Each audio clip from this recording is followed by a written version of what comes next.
Tom Holland's back as Spider-Man on the big screen for the first time in a few years. Was it worth the wait, or is it a swing and a miss? Let's find out. You've seen it before, haven't you? Once more unto the bridge, dear friends. Again and again until we're both dead. There's only like 12 stories. They change around little details, but all pretty much the same.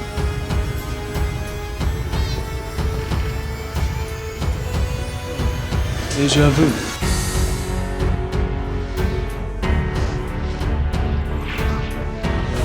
Something very familiar about it. Hello, welcome to You've Seen It Before, movie reviews, connections in mind. Spider-Man Brand New Day is the fourth live-action Spider-Man film with Tom Holland, or solo Spider-Man project with Tom Holland. This time around is directed by Destin Daniel Cretton, who previously directed Shang-Chi and Legend of the Ten Rings. And this time around, we have Spider-Man after the events of No Way Home. MJ and Ned and the rest of the world have forgotten that Peter Parker is Spider-Man, and he's living his life in this world where he is living a solitary existence, but as Spider-Man.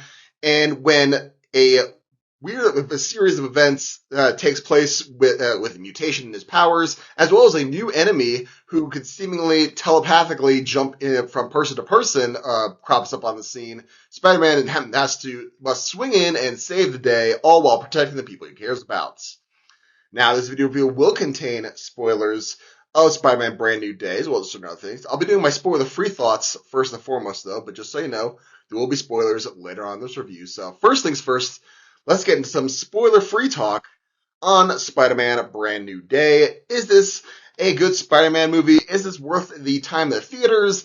Is this a good continuation after No Way Home, which was arguably the best of the live-action Spider-Man films that we've gotten along this time? Maybe it might not be my favorite, but it's definitely up there as far as quality-wise, and it was definitely a cultural event.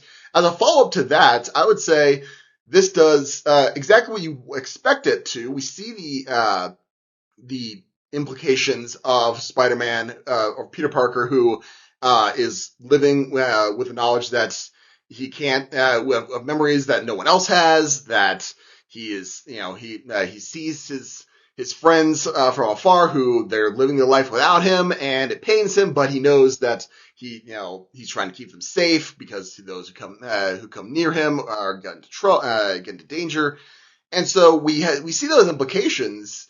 But what really sets this movie apart from those is the new dynamic that crops up here. We get what really is the main dynamic of this movie is not so much Peter, MJ, and Ned, which they do, they obviously do interact with one another in this, but really this is more of a buddy movie between Peter Parker, Spider-Man, and John Bernthal's Punisher. And that dynamic is kind of, they have an interesting dynamic between them. With, mainly the fact that, Frank is obviously Frank Castle, aka Punisher, is very much an anti-hero, whereas he's willing to kill in order to do the quote-unquote right thing and be the hero on that, go by any means necessary. And he's obviously clashing with Spider-Man as he doesn't want to, he wants to save people's lives. He doesn't want to kill people on that front. And that obviously brings him into conflict with one another, as it has with Frank Castle and other heroes such as Daredevil. So we got that back and forth thing going on there.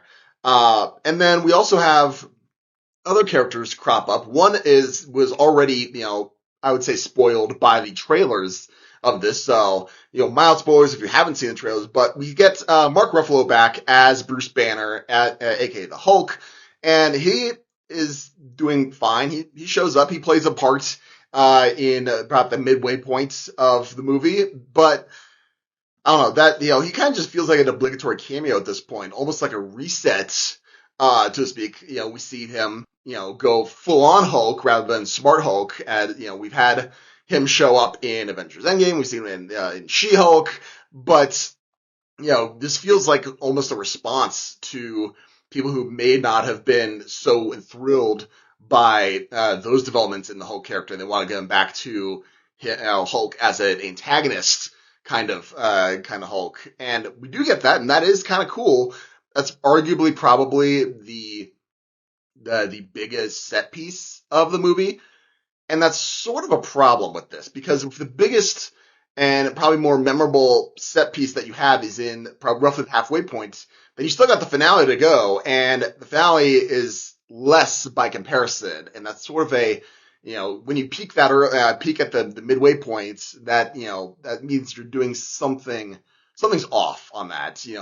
Arguably the biggest set pieces were in the finales of the previous Spider-Man movies. You have the Vulture, hijacking the plane in Homecoming. You have the big battle in London for Far From Home. Obviously the big 3 Spider-Man teaming up against the villains in No Way Home. And here you have a confrontation with our real antagonist, who is, I won't reveal who this character is because I believe the trailer's keeping out of that, but the primary antagonist of this movie is played by Sadie Sink, who you may remember from Stranger Things, and she does a great job. I like her character, although I wonder if she's going to end up getting typecast again, because it's hard to see her as this character, and it's hard to see her as anything other than Max from Stranger Things. And I'm wondering if other people are going to have that same issue. But she actually does a really good job. No one in this movie is phoning it in, I would say, arguably, aside from Mark Ruffalo, who maybe just how the makeup was, maybe his directing, but he didn't seem particularly into things in this movie, and I'm sort of curious as to why that might be. But if anyone else has that opinion, or maybe it's just me, but the characters, I think, the actors do a good job. Where this movie, I think, falls down, I think, in a couple of ways. One, I feel like this movie is going to suffer from the same sort of reaction, where, that many Marvel movies have had post Endgame, where these movies feel like a step down after the big spectacle. And this, for Spider-Man, this is kind of having a mini version of that, because we had No Way Home, which was the big spectacle, and, a culmination of a lot of, not only, it felt like a culmination not only of Tom Holland's arc as Spider-Man, but also, redeeming, rather, Tobey Maguire and Andrew Garfield's Spider-Man. And here, the action, it's not bad, but it feels like a step down. And that's not necessarily this movie's fault, but it does, I think, impact this movie as a whole, as part of a larger franchise. And the other more, I think, serious issue with this movie is that the writing, I feel like things happen a little too conveniently. Feels like there are artificial cutoff points, that happen in this. And what I mean by that is there are certain moments, battles end where it's like, all right, well, this battle's over then, and we're just going to move on. And it's like, oh, well, this conversation's over, and we're just going to move on. And it's like, and they also kind of pick up and put down certain elements of this that I feel like should have gotten more attention than they did, and they were just kind of in there to serve as a trailer. Like, for example, the revelation that Peter's body is changing, and he gets artificial, he gets natural web shooters as compared to the technological web shooters. It's like, well, what are the implications of that? How is this? And they show him struggling with the effects on that a little bit, but then at a certain point, it's like, oh, it's not a problem anymore, and they're just gonna move on. It's like, yes, I get the arc that goes in there, but they could have gotten a little bit more on that, as well as, the central conflict with our main antagonist. By the end, it feels, the revelation, of the change, it feels like the situation resolved is essentially just, hey, cut it out. It's like, all right, fine. And it's like that, it's not a particularly satisfying way to wrap things up as far as I'm concerned. But again, I might be wrong on that. I might be alone on it. Maybe it's going to appeal a bit more to other people. But to me, it felt a little bit of just kind of wrap it up because we're running out of time sort of thing. So with that in mind, I have to say this Spider-Man movie is not bad, but it does feel like a step down from the high that we had with No Way Home.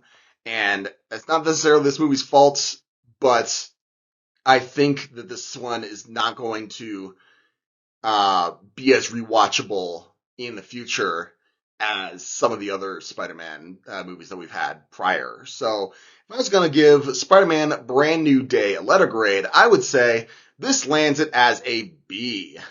Not the best out there, but certainly better than some other Marvel offerings that we've gotten in the past. It's still Spider-Man after all, and Tom Holland's great.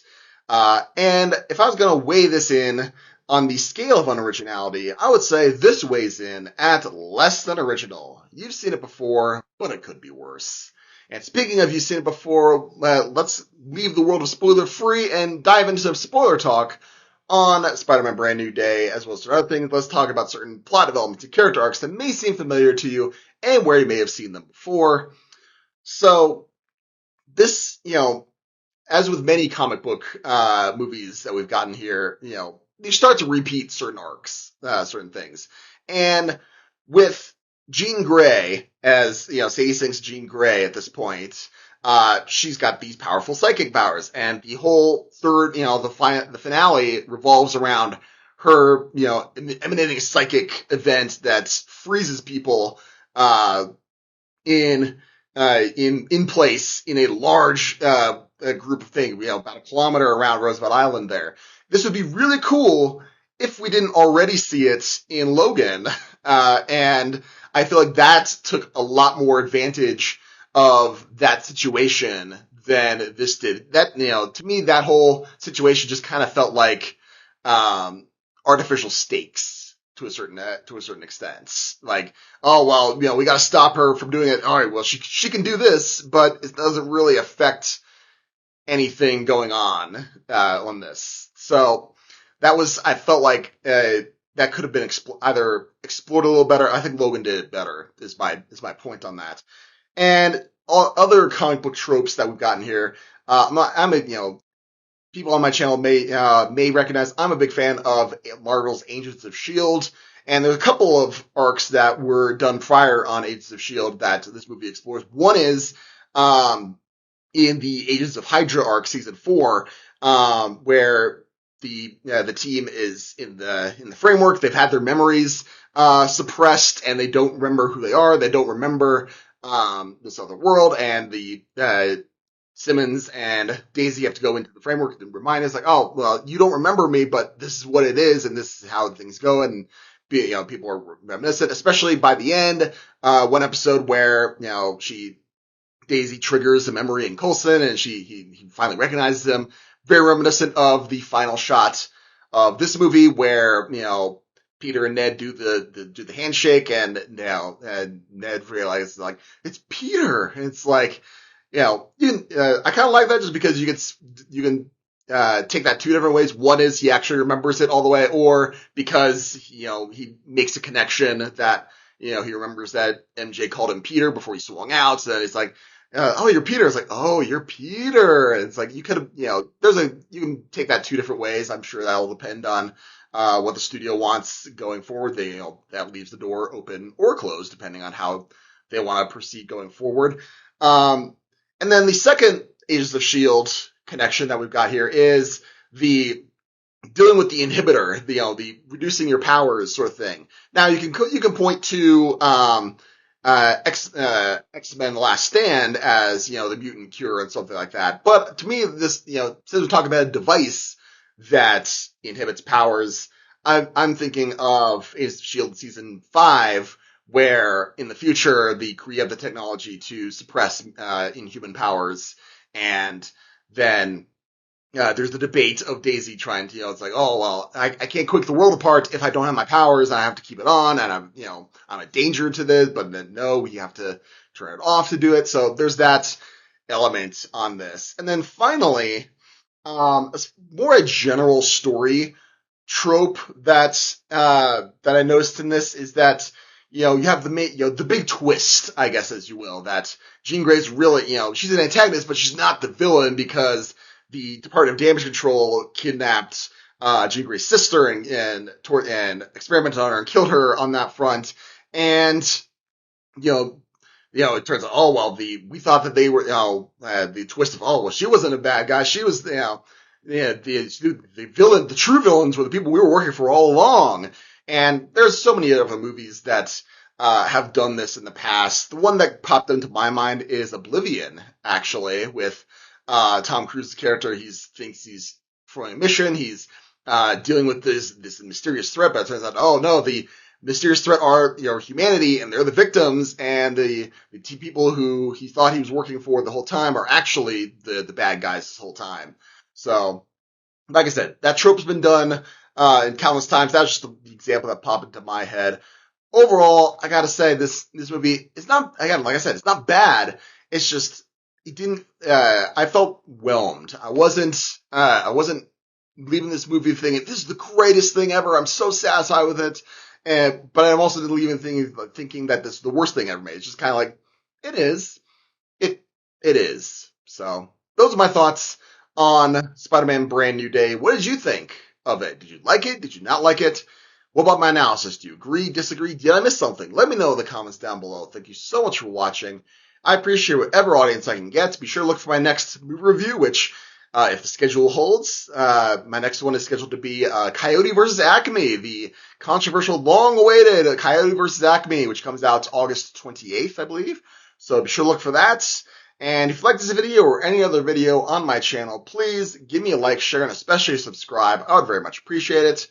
Thank you so much for watching. Just remember, there is nothing new under the sun. And yes, you have seen it before.